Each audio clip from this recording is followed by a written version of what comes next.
Hello everyone, let's continue on with 1,000 Boy Kisses by Tillie. Lifting my head, I surveyed the room, watching our classmates dancing and having fun, and I loved it.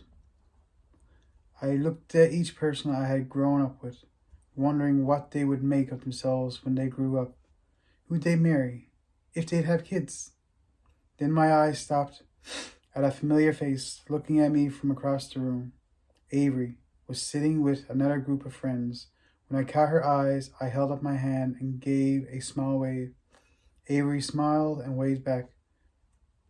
When I looked back to the table, Ruin was glaring at Avery. When my hand landed on his arm, he sighed and shook his head at me. "Only you," he said. "Only you." As the night passed, I watched on, completely content as our friends danced the night away. I treasured this time. I treasured seeing everyone look so happy. Rune's arm came around my shoulder. "How did you do this?" I asked. Rune pointed to Jory and Ruby. "It was them, Poppyman. They wanted you to have this. They did it all. Moved the day forward, the theme, everything." I eyed him skeptically. Why do I get the feeling it wasn't just him? A blush flared on Rune's cheeks as he shrugged casually. I knew he'd done a lot more than he let on. Inching closer, I took his face in my hands and said, "I love you, Rune Christiansen. I love you so, so much." Rune's eyes closed for a second too long. He breathed in deeply through his nose, then opening his eyes declared, "I love you too, Poppyman, more than I think you'll ever know." As I cast my eyes around the gym, I smiled. "I know, Rune. I know." Rune held me closer. He asked me to dance, but I didn't want to take my chair out onto the crowded floor. I was happily watching everyone else dance when I saw Jory walk to the DJ. She looked over at me. I couldn't read the look in her eye, but then I heard the opening chords of One Direction's "If I Could Fly" flood the room. I stilled. I had once told Jory that this song made me think of Rune. It made me think of when Rune was away from me in Norway, and more than anything, it made me think of how my Rune was with me in private, a sweetheart, only for me, for my eyes only.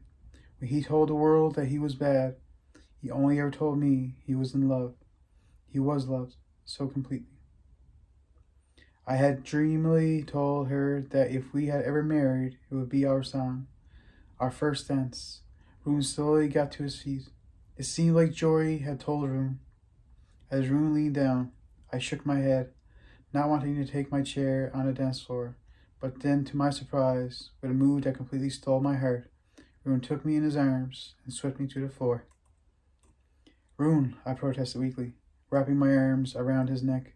Rune shook his head, not saying a single word, and began to dance with me in his arms. Refusing to look anywhere else, I stared into his eyes, knowing he could hear every lyric, seeing clearly in his face why he knew this song was for us. He held me close, swaying gently to the music, and like it always had for Rune and I, the rest of the world fell away, leaving only us two, dancing among the blossoms, completely in love, two halves of one whole.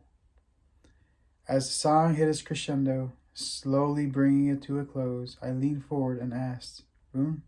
"Yeah," he rasped back. "Will you take me somewhere?" His dark blonde eyebrows furrowed, but he nodded in agreement. As the song ended, he pulled me in for a kiss. His lips shook slightly against mine.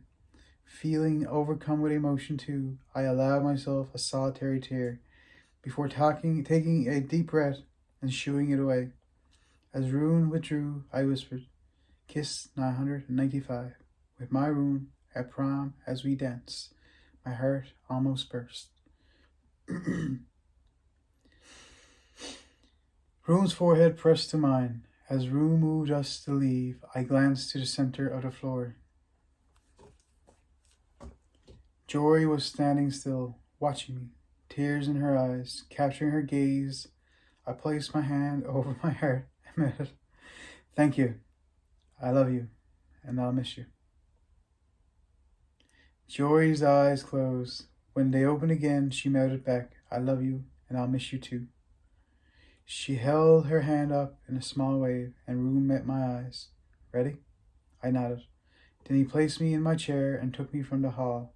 When he had placed me in my seat and gotten into the car, he looked over to me. Where are we going, Puppyman? Sighing in complete happiness, I revealed. The beach. Let me see the sunrise from the beach. Our beach? Rune queried as he started up the car. It'll take us a while to get there, and it's already late. I don't care, I replied, as long as we make it before the sun. I sat back, taking Rune's hand in my own as we began our ultimate adventure to the coast. By the time we arrived at the beach, the night had drawn on. Sunrise was only a couple of hours away, and I was content with that. I wanted this time with Rune. As we pulled into a parking lot, Rune looked over to me. Do you want to sit on the sand? Yes, I said hastily, staring up at the bright stars in the sky. He paused. It might be cold for you. I have you, I replied, and watched as his expression softened. Wait here. Rune slipped out of the car, and I heard him taking things from the trunk. The beach was dark, lit only by the bright moon above. In the moonbeams, I saw Rune laying a blanket on the sand, a few extra blankets from the trunk beside him. As we walked back, he reached up and undid his bow tie, then snapped open several buttons on his shirt. As I stared at Rune, I asked myself how I had gotten so lucky. I was loved by this boy, loved so fiercely that other loves paled in comparison. Though my life had been short, I had loved long, and in the end, this was enough. Rune opened the car door, and reaching in, he took me in his strong arms. I giggled as he cradled me. Am I heavy? I asked as he shut the car door. Rune met my eyes. Not at all, Papa. I got you. Smiling, I pressed a kiss to his cheek and lay my head on his chest as he walked us to the blanket. The sound of crashing waves filled the night air. A gentle, warm breeze blew through my hair. When we arrived at the blanket, Rune dropped to his knees and gently laid me down. I closed my eyes and inhaled the salty air filling my lungs. The sensation of wool covering my shoulders made me open my eyes. Rune was wrapping me up warm in the blankets. I tipped my head back, watching him behind me. Noticing my smile, he kissed the tip of my nose. I giggled, suddenly finding myself held tightly in Rune's protective arms. Rune's legs straightened to box me in. My head fell back to rest against his chest. I let myself relax. Rune pressed kisses to my cheek. Are you okay, Puppyman? He asked. I nodded. I'm perfect, I replied. Rune's hand pushed the hair back from my face. Are you tired? I went to shake my head, but wanting to be honest, I answered, Yes, I'm tired, Rune. I felt as well as heard his deep sigh. You made it, baby, he said proudly. The blossom trees, the prom. All that's left are our kisses. I finished for him. I felt him nod against me. Rune, I said, needing him to hear me. Yeah? Closing my eyes, I lifted my hand to my lips. Remember, the 1,000th kiss is to be when I go home. Rune tensed against me, holding his arm tighter around me. I asked, Is that still okay? Anything, Rune replied. But I could tell by the hoarseness of his voice that the request had hit him hard. I can't imagine a more peaceful and beautiful send-off than your lips on mine. The end of our adventure. The adventure we've been on for 9 years. Looking back at him, I held his intense eyes and smiled. And I want you to know that I've never regretted a day, Rune. Everything about you and me has been perfect. Gripping his hand, I said, I want you to know how much I have loved you. I turned my shoulders so I was staring Rune straight in the eye. Promise me that you'll go on adventures around the world, visit other countries and experience life. Rune nodded. I waited for the sound of his voice. I promise, he said. Nodding, I released a pent-up breath and rested my head against his chest. Minutes and minutes passed in silence. I watched the stars as they twinkled in the sky, living this moment. Poppyman? Yes, baby, I replied. Have you been happy? Have you? He cleared his throat. Have you loved your life? Answering with 100% honesty, I said, I've loved my life, everything. And I've loved you. As cliched as this sounds, it was always enough. You were always the best part of my every day. You were the reason for my every smile. I closed my eyes and replayed our lives in my mind. I remembered the times I hugged him, and he hugged me harder. I remembered how I kissed him, and he kissed me deeper. And best of all, I remembered how I would loved him, and he would always strive to love me more. Yes, Rune, I said with complete certainty. I love my life. Rune exhaled a breath, as if my answer had freed a burden from his heart. Me too, Rune agreed. My eyebrows pulled down. Looking back at him, I said, Rune, your life isn't over. Poppy, I cut short whatever Rune was about to say with a gesture of my hand. No, Rune, listen to me. I drew in a deep breath. You may feel you will lose half of your heart when I go, but that doesn't give you permission to live half of a life. And half of your heart will not be gone, because I'll always be walking beside you. I'll always be holding your hand. I'm woven into the fabric of who you are, just as you will always be attached to my soul. You will love and laugh and explore for both of us. I held Rune's hand, imploring him to listen. He glanced away, then turned to look into my eyes. As I wanted. Always say yes, Rune. Always say yes to new adventures. Rune's lip hooked up in the corner. As I stared at him with hard eyes, he ran his finger down my face. Okay, Poppy, I will.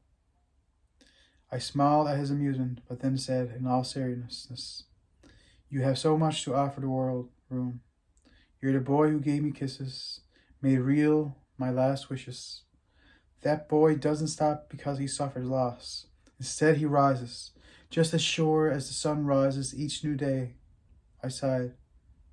Weather the storm, Rune. Then remember one thing. What? He asked. Losing my frustration, I smiled and said, Moonbeam hearts and sunshine smiles. Unsuccessfully holding back his laughter, Rune set it free, and it was beautiful. I closed my eyes as the rich baritone washed over me. I know about Poppyman, I know. Good, I said triumphantly, and leaned back against him. My heart clenched when I saw the dawn beginning to flare on the horizon. Reaching down, I silently took hold of Rune's hand and held it in mine. This sunrise needed no narration. I had told Rune everything I had to say. I loved him. I wanted him to live, and I knew I would see him again. My peace was made. I was ready to let go. As if sensing the completion in my soul, Rune held me so impossibly tight as the crest of the sun broke over the blue waters, chasing the stars away. My eyelids began to become heavy as I sat so contentedly in Rune's arms. Poppyman? Have I been enough for you too? The gruff tone of Rune's voice caused my heart to break, but I nodded softly. More than anything, I confirmed, and with a smile, added just for him. You've been as special can be. Rune sucked in a breath at my response. As the sun rose to her place, to watch protectively over the sky, I said, Rune, I'm ready to go home. Rune squeezed me one last time, then moved to get to his feet. As he moved, I weakly lifted my hand and held onto his wrists. Rune looked down at me and blinked back his tears. I'm ready to go home. Rune's eyes closed for a moment. He crouched down and cradled my face in his hands. When his eyes opened, he nodded. I know, baby. I felt it the moment you decided.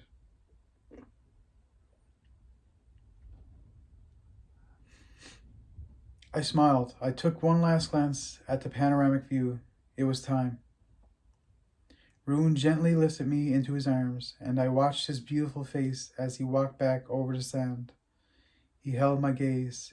Turning one more time to face the sun, my eyes dropped to the golden sand, and then my heart filled with such impossible light when I whispered, "Look, Rune, look at your footprints in the sand." Rune's eyes left mine to observe the beach. His breath caught, and his gaze came back to me. Lip quivering, I whispered, "You carried me in my hardest times when I couldn't walk. You carried me through. Always," Rune managed to reply hoarsely. "Forever, always." Taking a deep breath, I laid my head against his chest and hushed out, "Take me home, baby." As Rune drove, chasing the day, I didn't move my eyes from him once. I wanted to remember him just like this, always, until he was back in my arms for good. From the perspective of Rune, it was 2 days later, 2 days of lying beside Poppy in bed, committing her every feature to memory, holding her, kissing her, reaching our 999th kiss. When we returned from the beach, Poppy's bed had been pulled to the window, just like in the hospital. With each hour, she weakened. But just like Poppy, with each passing minute, she was filled with happiness. Her smile was reassuring us all that she was okay. I was so damn proud of her. As I stood at the back of the room, I watched as each of her family members kissed her goodbye. I listened as her sisters and Dee Dee told her they would see her again. I stayed strong as her parents held their tears for their girl. When her mama stepped aside, I saw Poppy's hand reach out. She was reaching out for me. Inhaling deeply, I forced my leaden feet to push forward to her bed. She still took my breath away with how beautiful she was. "Hey, Poppyman," I said, and sat on the edge of her bed. "Hey, baby," she replied.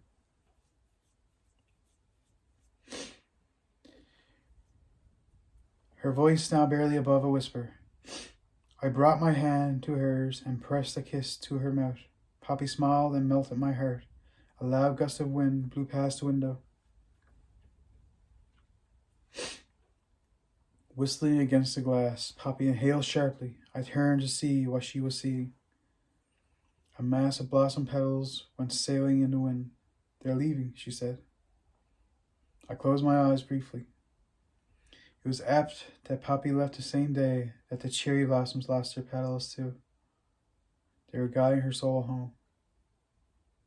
Poppy's breathing hollowed, and I leaned forward, knowing this was it.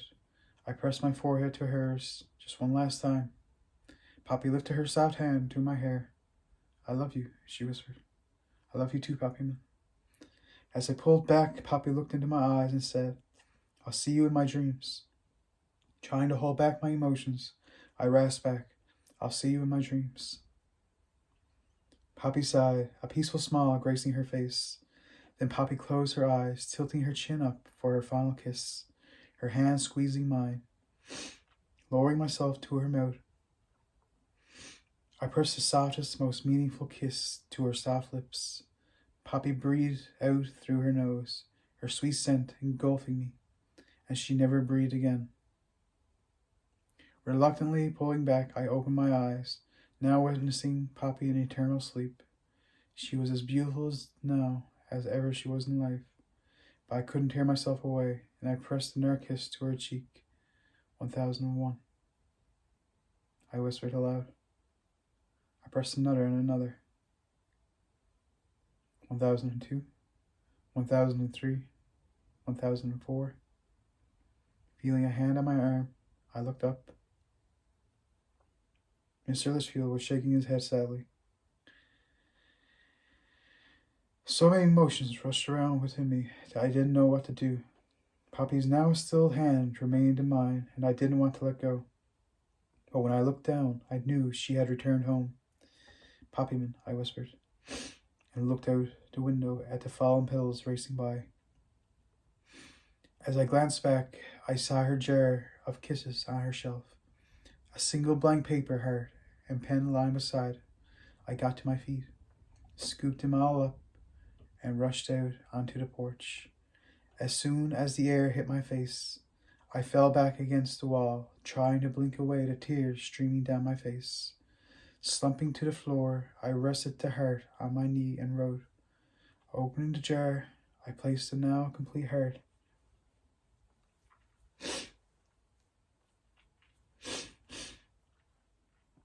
Inside and sealed it shut. Then, I didn't know what to do. I searched all around me for something to help, but there was nothing. I placed the jar beside me and my arms around my legs and rocked back and forth.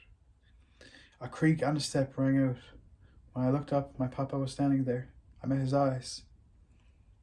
This was all he needed to see that Papi had gone.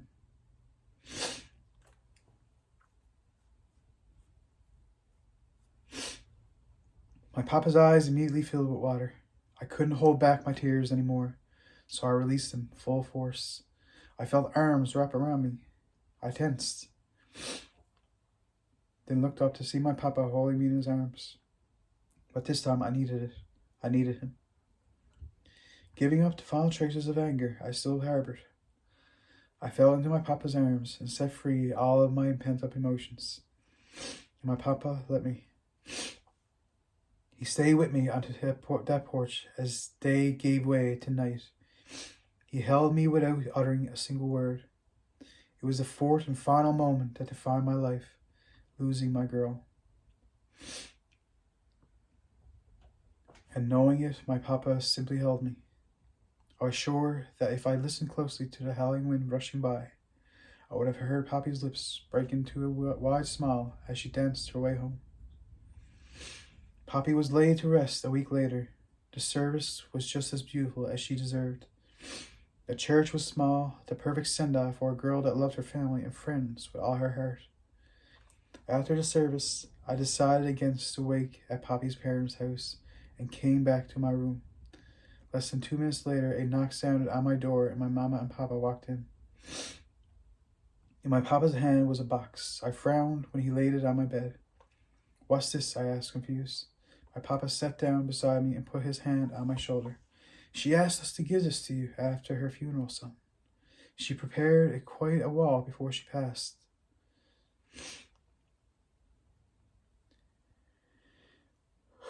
My heart thundered in my chest. My papa tapped the sealed box. There's a letter in there I was told to tell you to read first. Then a few boxes. They're numbered in the order you had to open them.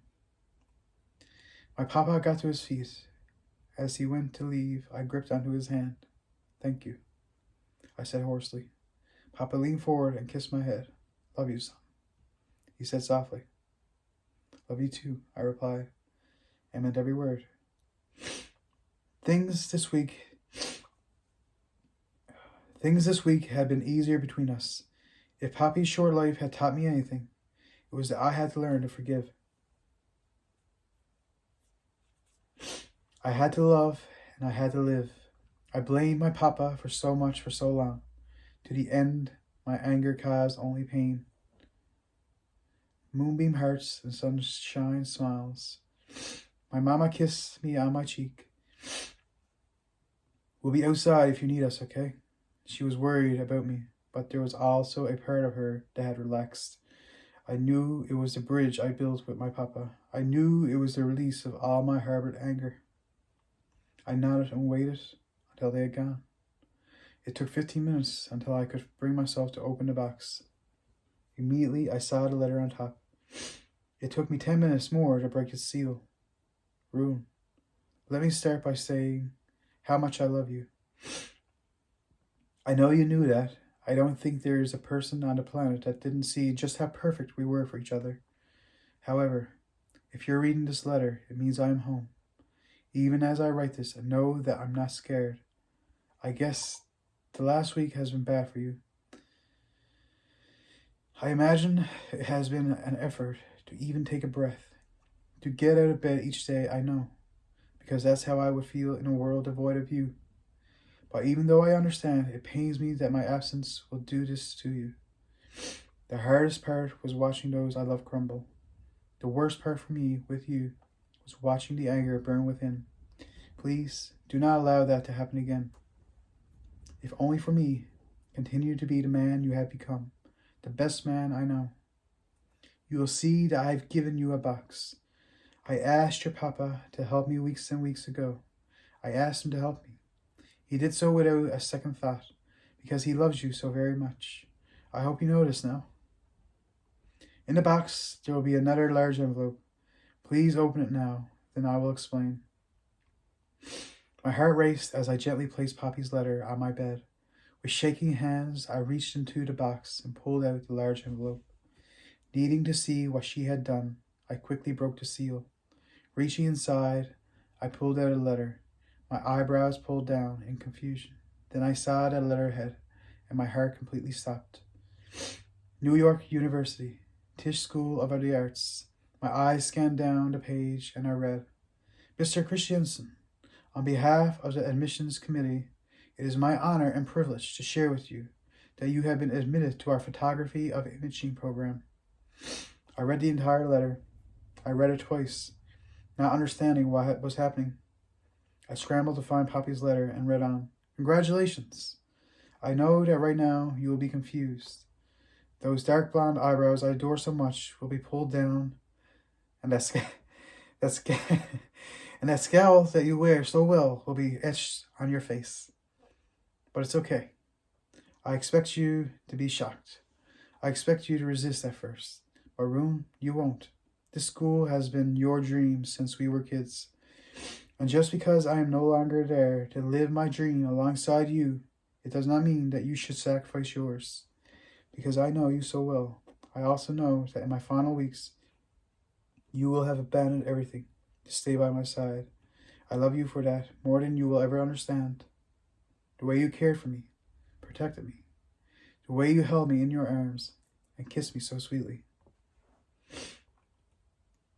There is nothing I would change, but I know that your love would sacrifice your future.